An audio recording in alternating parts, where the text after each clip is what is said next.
Hi guys, very good morning everyone. This is Sanjay Kumar here and welcome to my YouTube channel Sanjay Science. Today we are going to fully explain or to write the beautiful short notes of microorganism of the class 8 CBSE. Hello student, आज हम लोग short notes लिखने जा रहे हैं micro organism chapter का, जो कि सीबीएसई स्टूडेंट के लिए है और ये एनसीईआरटी का सेकंड चैप्टर है।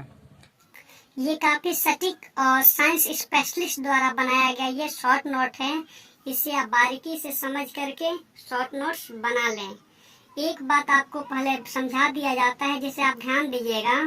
ये short note micro organism full chapter का है, केवल एक टॉपिक का नहीं है। इसीलिए किसी भी चैप्टर का अगर शॉर्ट नोट लिखिएगा तो वो मिनिमम 1.5 पेज और 2 पेज का हो सकता है। इसीलिए ये काफी सटीक और एक्सपर्ट द्वारा लिखा गया है। इसलिए आप कोई भी लाइन को स्किप न करें और किसी भी लाइन को छोड़े नहीं, क्योंकि ये काफी बारीकी से और काफी सटीक लिया गया है। इसमें एक भी लाइन आपको मिस नहीं करना है और थोड़ा सा भी स्किप नहीं करना है, नहीं तो काफी इम्पोर्टेंट लाइन स्टेटमेंट छूट सकता है। तो चलिए अब हम लोग स्टार्ट करते हैं। देखिए यहाँ पे ऊपर ही लिखा गया है प्लीज डू शेयर। अब प्लीज डू शेयर मतलब ये कोई चैप्टर से रिलेटेड बात नहीं है और इसे आपको नोट भी नहीं करना है। ये ऊपर इसलिए लिखा गया है, अगर आपको ये एक्सपर्ट द्वारा बनाया गया माइक्रो ऑर्गेनिज्म का शॉर्ट नोट पसंद आता है तो आप क्या करें, अपने फ्रेंड्स को शेयर करें जिसको इस माइक्रो ऑर्गेनिज्म का शॉर्ट नोट का जरूरत हो। चलिए आगे हम लोग देखते हैं short notes of micro organism, यही टॉपिक है। और चलिए अब हम लोग स्टार्ट करते हैं। सबसे पहले लिखेंगे माइक्रो ऑर्गेनिज्म्स। माइक्रो ऑर्गेनिज्म क्या होता है? Those organisms which are too small to be seen without a microscope are called microorganisms। ये आपको लिख लेना है। इतना लिखने के बाद आपको लिखना है some of the microorganisms are harmful to us। ये लाइन लिखना है क्योंकि कुछ माइक्रो ऑर्गेनिज्म ऐसे होते हैं जो हमारे लिए नुकसानदायक होते हैं। But some of the microorganisms are also useful to us. लेकिन कुछ माइक्रो ऑर्गेनिज्म ऐसे होते हैं जो हमें मदद भी करते हैं, हमारी हेल्प भी करते हैं, हमारे लिए यूजफुल भी होते हैं।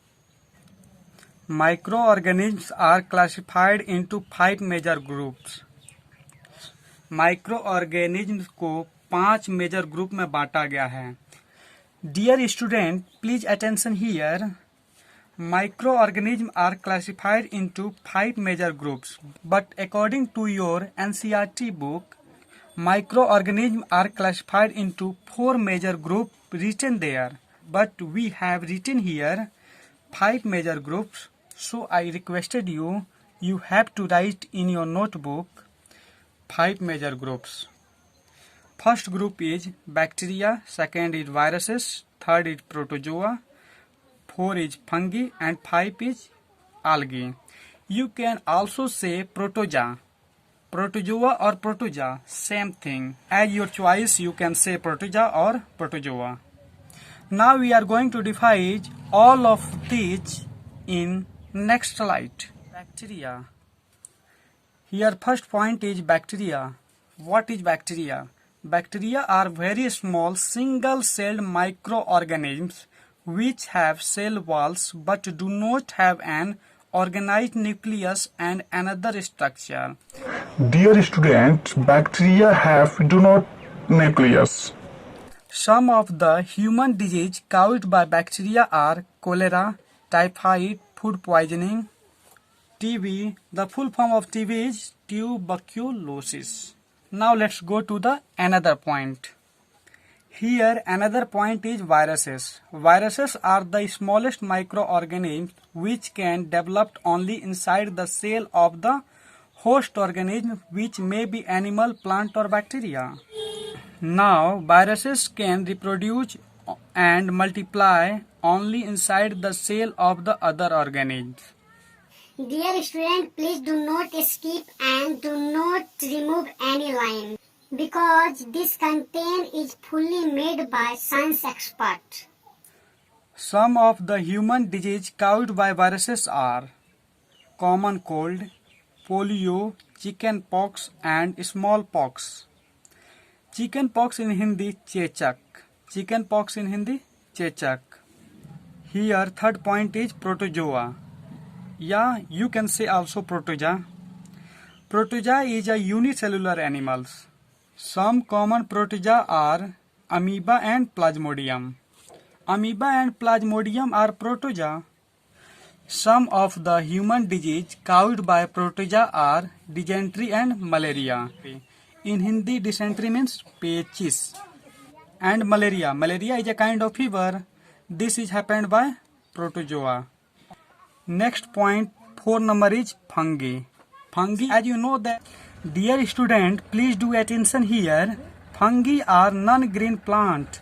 Fungi is a plant, but non-green plant, which do not have chlorophyll and do not photosynthesis. As you know that chlorophyll helps the photosynthesis and plants make their food with the help of photosynthesis, and fungi do not have chlorophyll, so do not photosynthesis. Some examples of fungi are yeast and moods. Some of the human disease caused by fungi are ringworm and athlete foot. Now let's to go another point, algae. Algae is a large group of simple plant-like organisms. They contain chlorophyll and produce food by photosynthesis just like plant. Dear student, algae make their own food because algae contain chlorophyll which helps to photosynthesis. That's why algae make their own food. Please student यहाँ पे ध्यान दीजिएगा, algae के पास chlorophyll होता है जो कि photosynthesis में हेल्प करता है. और आप जानते हैं कि पेड़ पौधा अपना भोजन फोटोसिंथेसिस के द्वारा बनाता है. That's why algae make their own food just like a plant. But algae is actually not a plant but make their own food just like a plant. Another point is antibiotics.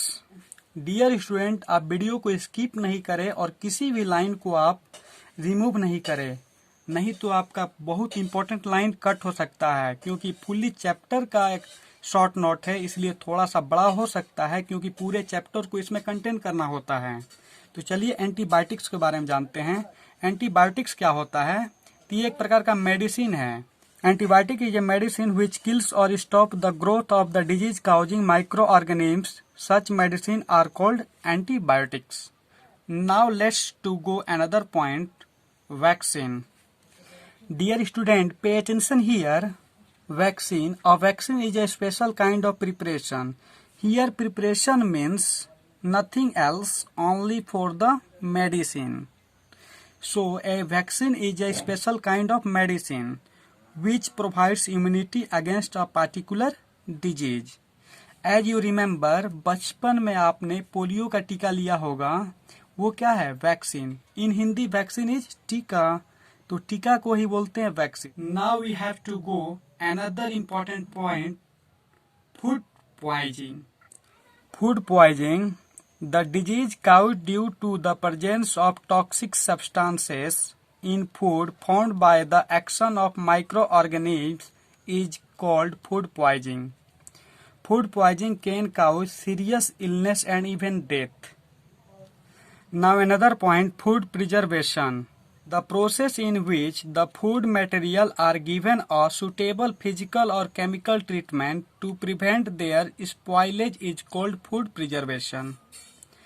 Next point is nitrogen fixation. और nitrogen fixation के बाद छोटा सा point है nitrogen cycle, और आपका ये short note तैयार हो जाएगा. इसीलिए आप स्किप ना करें, वीडियो को ध्यान से देखते जाइए. सबसे सुंदर और सबसे सटीक नोट्स होगा केवल आपका. The process of converting nitrogen gas off atmosphere into compound of nitrogen is called nitrogen fixation. देखिए, अगर आपको नाइट्रोजन फिक्सेशन या फूड प्रिजर्वेशन या किसी भी पॉइंट को अगर डिटेल में समझना है ना, इसका जितना भी पॉइंट है सारा का स्पेशल वीडियो है हमारे चैनल पे, आप प्लेलिस्ट में जाकर देख सकते हैं। और यहाँ पे तो आप नोट्स अच्छा लिख ही रहे हैं। चलिए अब नेक्स्ट पॉइंट पे चलते हैं, नाइट्रोजन साइकिल। नाइट्रोजन साइकिल के बारे में यहाँ नहीं लिखना है, केवल आपको बता देना है, क्योंकि शॉर्ट नोट है ना, इसलिए आपको केवल बता देना है as a result of nitrogen cycle in nature the percentage of nitrogen gas in the atmosphere remain constant. और ये आपका सबसे सटीक नोट्स तैयार हो गया है। अगर आपको ये नोट्स अच्छा लग रहा है तो प्लीज इसे लाइक करें। ये आपका नोट्स तैयार हो गया है। अगर आपको नोट्स पसंद नहीं आया है तो डिसलाइक करें, अगर पसंद आया है तो लाइक करें और अपने फ्रेंड्स में शेयर करें। और आप अपने अनुभव को कमेंट बॉक्स में लिखिए कि कैसा लगा short note of micro organism.